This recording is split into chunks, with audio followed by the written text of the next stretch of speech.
नमस्कार दोस्तों, मैं प्रशांत आप सभी दोस्तों का स्वागत करता हूं आपके अपने चैनल पर। तो जैसा कि आप जान रहे हैं कि हम पंचायती राज का सिलेबस जो पढ़ रहे हैं, जो कि ग्राम पंचायत अधिकारी का जो पेपर आने वाला है आगामी जून या जुलाई के मंथ में, उसके लिए हम पूरा पंचायती राज का सिलेबस पढ़ रहे हैं। ठीक है, इसके तहत हमने 3 चैप्टर्स को कंप्लीट कर दिया है। ठीक है, अब हम इसी क्रम में आगे बढ़ते हुए आज हम एक टॉपिक है उसी मतलब सिलेबस के अंतर्गत ही पंचायत सृजन चार्टर। ठीक है, तो उसको हम पढ़ने वाले हैं। ठीक है, अब आपको पता है कि वित्तीय प्रबंधन और जो संवैधानिक उपबंध वगैरह हैं और ग्राम पंचायत, ग्राम सभा, जिला पंचायत, जिला क्षेत्र पंचायत, सबके बारे में हमने पिछले प्रीवियस वीडियो में सारे पढ़ा दिए हैं। अब हम आगे बढ़ने वाले हैं। ठीक है, तो आपसे सभी मित्रों से निवेदन है कि ज्यादा ज्यादा चैनल को सब्सक्राइब करें, ज्यादा ज्यादा वीडियोस को शेयर करें, ज्यादा ज्यादा लाइक करें। ठीक है, आप हमारे प्रीवियस की वीडियोस को जाकर देख सकते हैं, हमने प्लेलिस्ट बनाया हुआ है अपने चैनल पर, वहां से आप पुराने वीडियोस सारे देख सकते हैं। हाँ, अगर आप इस वीडियो जो हम पढ़ा रहे हैं इस पीडीएफ को आप पाना चाहते हैं तो आप हमारे पेड ग्रुप से टेलीग्राम पे जुड़ सकते हैं। ठीक है, जिसका टेलीग्राम आईडी डिस्क्रिप्शन में दी गई है। ठीक है, तो आप वहां पे नॉमिनल फीस में टेलीग्राम आईडी से जुड़ सकते हैं, जहां पे हम पंचायती राज के सारे सिलेबस का मतलब जो हम अपना हैंड रिटन नोट्स दे रहे हैं वो तो दे ही रहे हैं, अन्य नोट्स भी वहां पे प्रोवाइड किया जाएगा जब पेपर आएगा तो। ठीक है, तो पंचायती राज का सिलेबस सारा नोट्स प्रोवाइड किया जाएगा, साथ में यूपीजी के और कंप्यूटर के भी नोट्स दिए जाएंगे। साथ साथ हम 10 मॉक टेस्ट देंगे जब पेपर आ जाएगा तो, और इसे कोशिश करेंगे कि 10 से 20 हो जाए, लेकिन 10 तो मिनिमम देंगे। ठीक है, तो आप नॉमिनल सी फीस पे, बहुत मिनिमम प्राइस है, वहां से आप ज्वाइन हमारे पेड ग्रुप को कर सकते हैं। ठीक है, तो चलिए शुरू करते हैं आज के टॉपिक को। तो पंचायत सृजन चार्टर आज हम पढ़ने वाले हैं। ठीक है, अब इसका उद्देश्य क्या है, तो इसका उद्देश्य पहले सर्वप्रथम देख लेते हैं कि पंचायत सृजन चार्टर क्या है और इसको क्यों लाया गया है। इसको नागरिक चार्टर भी कहा जाता है। ठीक है, जन सामान्य को सेवाएं सुलभ कराई जाने एवं समयावधि में सेवाओं को उपलब्ध कराने हेतु। ठीक है, जैसे कि अगर कोई भी सेवा दे रही है सरकार तो उसको समय काल में या समय अवधि में कि इतने दिन में हो जाएगा, ये उसके लिए इसको लाया गया था। ठीक है, इस चार्टर द्वारा ग्राम पंचायत में सुशासन लागू किया जा सकता है। मतलब अगर इस तरह से काम हो तो सुशासन आएगा ग्राम पंचायत वगैरह में। लोगों की शिकायतों का निवारण, पारदर्शिता एवं जवाबदेही लागू किया जा सकता है। ठीक है, अब देखिए जैसे कि अगर देखिए मृत्यु प्रमाण पत्र बनवाना है तो अगर 1-2 दिन में, मतलब जैसे कि अप्लाई टाइम बाउंड कर दे सरकार कि हाँ 2 दिन में अगर अप्लाई कोई किया तो 2 से 3 दिन में आपको उसको बनाना पड़ेगा। ठीक है, तो इससे ये होगा कि लोगों को मतलब कि सुशासन वहां पे स्थापित होगा, और जो वहां पे पंचायत के लोग हैं वो अच्छे मतलब कि जो जनता है उसकी सारे सेवाएं की पूर्ति भी होगी, और पंचायत के लोग भी टाइम बाउंडेड समय पे काम करेंगे। ठीक है, अब आगे बढ़ते हैं।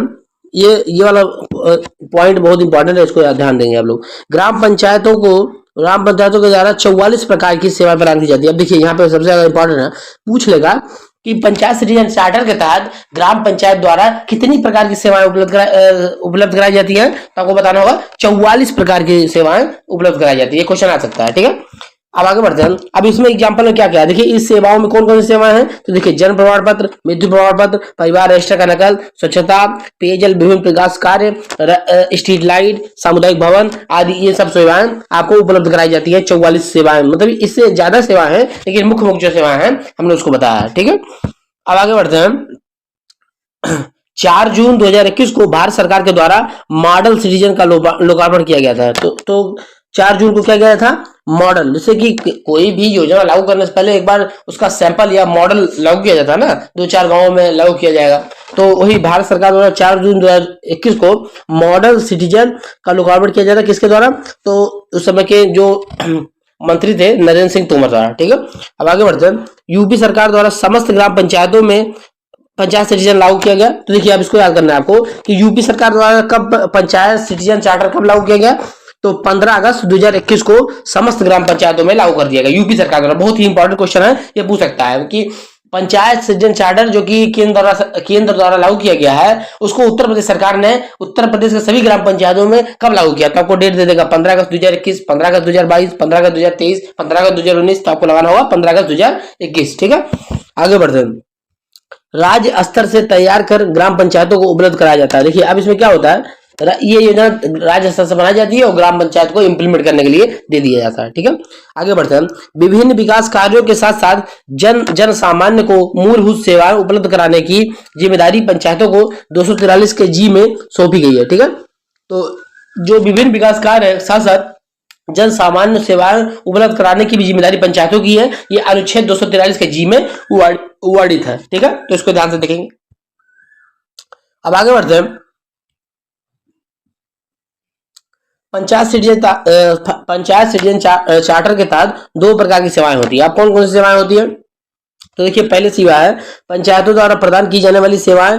पंचायतों सेवाएं या सेवा मानक पंचायतों द्वारा सुविधा दाता के रूप में प्रदान की जाने सेवाएं। ठीक है, तो देखिए 2 तरह की सेवा ये है कि देखिए पंचायत जो एक सेवा होगी जो डायरेक्ट उपलब्ध कराता है और एक सुविधा दाता के रूप में कराता है। अब देखते हैं इसमें कौन कौन सी है। तो देखिए दोनों लिखा हुआ है यहाँ पे। ठीक है, इसको ध्यान से देखेंगे आप लोग। देखिए दोनों का डिफरेंस दिया हुआ है। देखिए पंचायत द्वारा प्रदान की जाने वाली सेवाएं, तो कौन कौन सी सेवा है? प्रमाण पत्र सेवा, प्रशासनिक सेवा, विकास से संबंधित सेवा, पेयजल आपूर्ति सेवा, स्वच्छता एवं साफ सफाई की संबंधित सेवा, सामुदायिक संपत्ति संबंधी सेवा और स्ट्रीट लाइट सेवा। ठीक है, पंचायतों द्वारा सुविधादाता के रूप में दी जाने वाली सेवा, मतलब सुविधादाता के रूप में दी जाने वाली सेवा मतलब कि इसको मतलब एक तरह से अपने ग्राम सभा के वासियों को सुविधा उपलब्ध कराना, जैसे कि जन कल्याण संबंधी सेवा, डिजिटल सेवा, शिक्षा, स्वास्थ्य, कोविड संबंधी सेवा। जैसे वैक्सीनेशन लगवाना था तो उसकी सेवा उपलब्ध करा जाए कि कैसे कैसे वैक्सीनेशन होगा ग्राम सभा के अंदर, ये भी पंचायत कर सकता है। ठीक है, तो इसमें पूछ सकता है कि पंचायतों द्वारा जो सुविधादाता के रूप में कौन सी सेवाएं हैं और पंचायतों द्वारा दी जाने वाली सेवाएं कौन कौन सी है। तो इसमें पूछ सकता है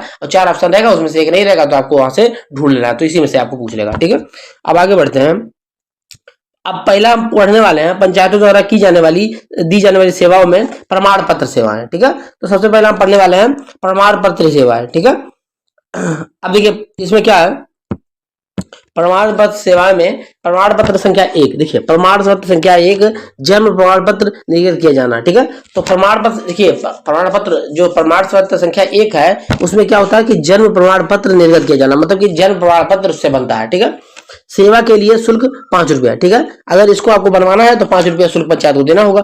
सेवा वितरित किए जाने का अधिकतम समय, तो अधिकतम समय कितना लग सकता है? 1 माह। अधिकतम समय कितना? देखिए सेवा वितरित करने का अधिकतम समय क्या है? 1 माह। ठीक है, 1 माह के अंदर आपको ये वाली सेवा जन प्रमाण पत्र बन जाएगा। ठीक है, सेवा के लिए ग्राम पंचायत सचिव या ग्राम प्रधान से संपर्क करना पड़ेगा। ठीक है, और सेवा समय पर नहीं दी गई तो आप शिकायत कर सकते हैं कहाँ पे? एडीओ मतलब सहायक विकास अधिकारी या डीपीआरओ, डिस्ट्रिक्ट पंचायती राज ऑफिसर के पास में। ठीक है, देखिए प्रमाण पत्र एक संख्या जो पंचायत में प्रमाण पत्र संख्या 1 है वो उससे क्या बनता है? जन्म प्रमाण पत्र बनता है, और उसके लिए आपको कितना शुल्क देना होगा? 5 रुपया शुल्क देना होगा जन्म प्रमाण पत्र बनवाने के लिए। और अधिकतम कितना समय लग सकता है उसमें? 1 माह का समय लगेगा। और अगर कोई किसके पास जाना होगा? या तो ग्राम पंचायत अधिकारी के पास जाइए या ग्राम प्रधान के पास जाइए। और अगर कोई नहीं करता है, ग्राम पंचायत अधिकारी या ग्राम प्रधान इसको नहीं करता है, आपका जन्म प्रमाण पत्र जारी नहीं करता है, तो आप शिकायत के लिए एडीओ सहायक विकास अधिकारी या डीपीआरओ डिस्ट्रिक्ट पंचायती राज ऑफिसर के पास आप जा सकते हैं। ठीक है, अब आगे देखते हैं प्रमाण पत्र 2। अब देखिए यहां से हमने एक कॉलम जैसा बना दिया है, एक तरफ प्रमाण पत्र रहेगा, एक सेवा शुल्क रहेगा और सेवा वितरित की जाने की अवधि दी रहेगी और सेवा प्राप्त करने के लिए संपर्क व्यक्ति का नाम रहेगा। ठीक है, तो शिकायत के लिए नीचे रहेगा। ठीक है, तो ये एक तरह से कॉलम हम बना दिए हैं, इसको आप ध्यान से देखेंगे। ठीक है, देखिए अब प्रमाण पत्र संख्या 2 है तो इसमें क्या है? मृत्यु प्रमाण। अब वो पूछेगा कि पंचायत सिटीजन चार्टर के अंतर्गत प्रमाण पत्र संख्या 1 में कौन सी सेवा दी गई है, तो आपको दे देगा जन्म प्रमाण पत्र, मृत्यु प्रमाण पत्र, अन्य सेवाएं या इनमें से कोई नहीं। तो आपको क्या लगाना होगा? जन्म प्रमाण पत्र। तो इसको आपको ध्यान से देखना है। प्रमाण पत्र संख्या 2 में क्या है? मृत्यु प्रमाण पत्र है। इसके लिए 5 रुपया देना होगा, 1 माह के अंदर ये भी हो जाएगा। और कहाँ पे संपर्क करना होगा? ग्राम पंचायत अधिकारी या ग्राम प्रधान के पास। और शिकायत कहाँ कर सकते हैं? एडीओ या डीपीआरओ के पास में। ठीक है, अब आगे बढ़ते हैं। प्रमाण पत्र संख्या अगर 3 की बात करेंगे, हम प्रमाण पत्र संख्या 3 की बात करेंगे तो परिवार रजिस्टर का नकल, परिवार रजिस्टर नकल, तो इसके लिए कितना देना होगा आपको? 5 रुपया। 5 रुपया। पहली प्रति आगे की प्रति के लिए 1 रुपया एक्स्ट्रा। ठीक है, जैसे कि अगर परिवार रजिस्टर का नकल निकलेगा तो एक प्रति में तो निकलेगा नहीं, एक पेज में तो निकलेगा नहीं, तो पहले पेज कई पेज में निकलता है, तो आपको पहले पेज के लिए 5 रुपया देना होगा और जितना भी एक्स्ट्रा पेज निकलेगा उसके लिए 1 रुपया देना पड़ेगा। ठीक है, तो ये लिया। और 3 दिन के अंदर, देखिए 3 दिन के सबसे ज्यादा इंपॉर्टेंट है। देखिए जन्म और मृत्यु प्रमाण पत्र कितने दिन में जारी होता था? 1 माह के अंदर।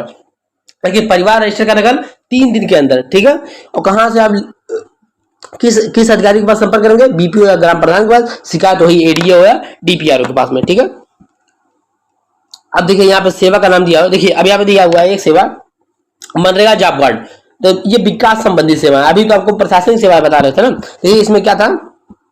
प्रमाण पत्र सेवाएं। अब इसका दूसरा पॉइंट है आपकी विकास संबंधी सेवाएं। तो विकास संबंधी सेवाएं में कौन कौन से हैं? देखिए, सबसे पहला है आपका मनरेगा जॉब कार्ड, बहुत ज्यादा इंपॉर्टेंट है, इसको याद करेंगे। मनरेगा जॉब कार्ड जारी करना, तो ये निःशुल्क बनता है, निःशुल्क, इसके लिए कोई सेवा नहीं लगती है। 3 दिन के अंदर इसको जारी कर दिया जाएगा। और इसको अब संपर्क व्यक्ति कहाँ है? तो ग्राम रोजगार सेवक के पास जा सकते हैं या ग्राम प्रधान के पास इसको जारी कराने के लिए। और शिकायत करता कौन है? तो अगर शिकायत आप कर सकते हैं, कोई नहीं जारी करता है तो बीडीओ ब्लॉक डेवलपमेंट ऑफिसर के पास आप शिकायत कर सकते हैं कि अगर कोई ग्राम रोजगार सेवक या प्रधान जॉब कार्ड जारी नहीं करता है तो। ठीक है, आगे बढ़ते हैं। मनरेगा के अंदर काम का अनुरोध, मनरेगा के अंदर काम का अनुरोध निःशुल्क इसके लिए होगा, कोई पैसा नहीं लगेगा। 15 दिन के अंदर आपको काम मिलेगा। और कौन देगा? मतलब किस अधिकारी के पास जाएंगे? ग्राम रोजगार सेवक या प्रधान के पास, और शिकायत बीडीओ के पास। ठीक है।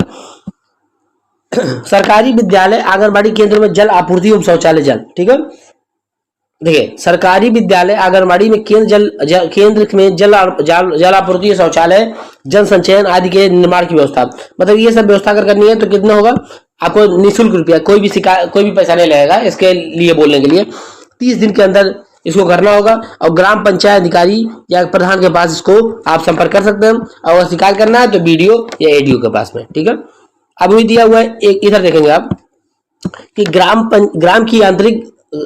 की आंतरिक गलियों हेतु मरम्मत। अब इसे देखिए, आपको अपने ग्राम पंचायत में आंतरिक गलियां जो आपके रोड हैं उनका मरम्मत कराना, तो आप कहाँ जाएंगे? तो इसके लिए आपको आवेदन करना है, तो निःशुल्क, कोई भी रुपया नहीं लगेगा। और 30 दिन के अंदर आपको जवाब देना होगा। और कहाँ पे आपको आवेदन करेंगे? मतलब मान लिया कि आपको अपने ग्राम का सड़क बनवाना है और वो बहुत टूटा फूटा है, मरम्मत कराना, तो आप कहाँ जाएंगे? ग्राम पंचायत सचिव या ग्राम पंचायत अधिकारी के पास जाएंगे या प्रधान के पास जाएंगे। अगर ये कुछ रिस्पॉन्स नहीं देता है तो आप शिकायत क्या करेंगे? एडीओ और बीडीओ के पास में। ठीक है, इसमें से किसी अधिकारी के पास, डीपीआरओ के पास भी जा सकते हैं आप। ठीक है, अब आगे बढ़ते हैं। अब देखिए, पेयजल आपूर्ति संबंधी सेवाओं में अब इस यहां तक तो हो गया, ये एक विकास संबंधी सेवाएं और एक प्रमाण पत्र संबंधी सेवाएं। ठीक है, अब इसके आगे का हम नेक्स्ट वीडियो में देखेंगे। जैसे पेयजल एवं आपूर्ति संबंधी सेवाओं को हम नेक्स्ट वीडियो में, नेक्स्ट लेक्चर में देखेंगे। ठीक है, तो आपको वीडियो कैसा लगा आप लाइक करके बता सकते हैं। आप ज्यादा चैनल को सब्सक्राइब करें, ज्यादा वीडियो को शेयर करें। आपको वीडियो कैसा लगा आप कमेंट भी कर सकते हैं। डिस्क्रिप्शन में हमारे टेलीग्राम चैनल का लिंक दिया हुआ, वहां से आप टेलीग्राम चैनल पर जुड़ सकते हैं, वहां हमारे व्हाट्सएप चैनल से भी जुड़ सकते हैं। आप चाहें तो हमारे बीबीयू के पेड ग्रुप से भी जुड़ सकते हैं, जो कि बहुत ही नॉमिनल फीस पे है, जहाँ पे हम पंचायती राज का सारा सिलेबस का आपको पीडीएफ उपलब्ध कराएंगे। साथ साथ में हम अन्य नोट्स भी उपलब्ध कराएंगे, साथ साथ यूपीजी के और कंप्यूटर का भी नोट्स वहां पे उपलब्ध कराएंगे। और मॉक टेस्ट भी हम पेपर से पहले 10 तो मिनिमम उपलब्ध कराएंगे और कोशिश करेंगे कि हम 20 उपलब्ध कराएं। ठीक है, तो आप ज्यादा चैनल को सब्सक्राइब कीजिए, शेयर कीजिए और लाइक कीजिए। ठीक है, मिलता है नेक्स्ट वीडियो में। धन्यवाद।